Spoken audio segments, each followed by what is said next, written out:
Daniel Haïk ce matin. Bonjour Daniel, Boker Tov. Et nous commençons ce journal par l'annonce tôt ce matin de la restitution du corps du jeune druze israélien kidnappé à Jenin. Oui, effectivement, il est mort mardi soir à l'hôpital de Jenin. On va dire que la restitution a été rendue possible ce matin grâce à une étroite coopération avec les responsables de la sécurité de l'autorité palestinienne.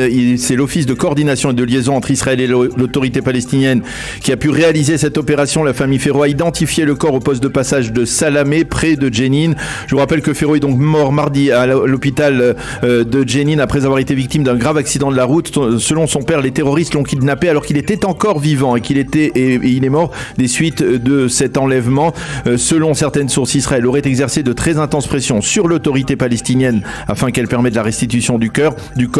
Mais d'autres pays comme le Qatar et l'Égypte auraient été impliqués dans les tractations avec les terroristes. Toujours selon ces sources, Israël aurait même menacé de lancer une opération militaire d'envergure dans Jenin pour retrouver le corps de Tiran Ferro. Les obsèques de Tiran Ferro se dérouleront en début d'après-midi dans la localité druze d'Aliat El Carmel. Une journée de deuil a été proclamée dans cette communauté.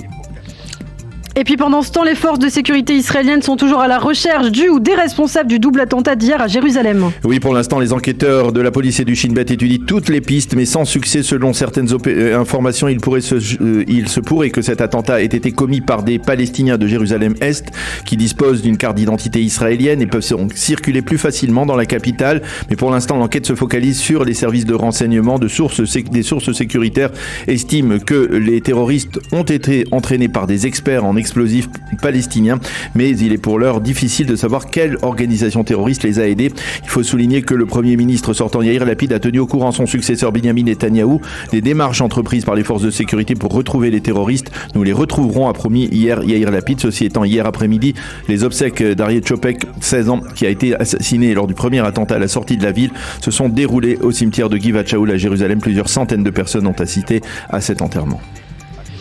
Et puis pendant la nuit, des hackers iraniens par ailleurs ont diffusé des images du double attentat d'hier à Jérusalem.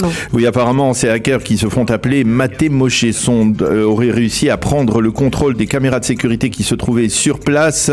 Selon les experts en cybersécurité, ces hackers auraient réussi il y a plusieurs mois à actionner les sirènes d'alerte municipales de Jérusalem et d'Eilat, à publier des images inédites du ministre de la Défense Benny Gantz et de centaines de soldats israéliens.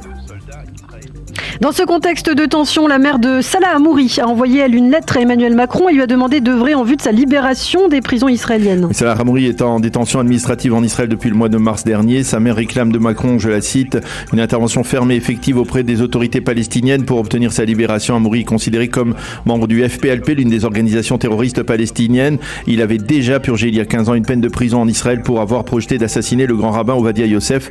Et ensuite, il avait été libéré en 2011 dans le cadre d'échanges de prisonniers en vue de la libération du soldat israélien Gilad Shalit. Et puis très rapidement, alors que l'on parlait hier de souvenirs de la seconde intifada qui ont ressurgi avec le double attentat de Jérusalem, la Cour suprême a statué sur un dossier qui remonte à cette période douloureuse. Oui, la Cour suprême a en effet décidé que le film Jenin du metteur en scène arabe israélien Mohamed Bakri ne sera pas projeté en Israël. Motif, il s'agit d'un film mensonger qui colporte des accusations mensongères contre les forces de Tzahal qui ont reconquis Jenin lors de l'opération Rempart en avril 2002 au summum de la seconde intifada. C'est la Cour suprême qui l'a déclaré dans un verdict hier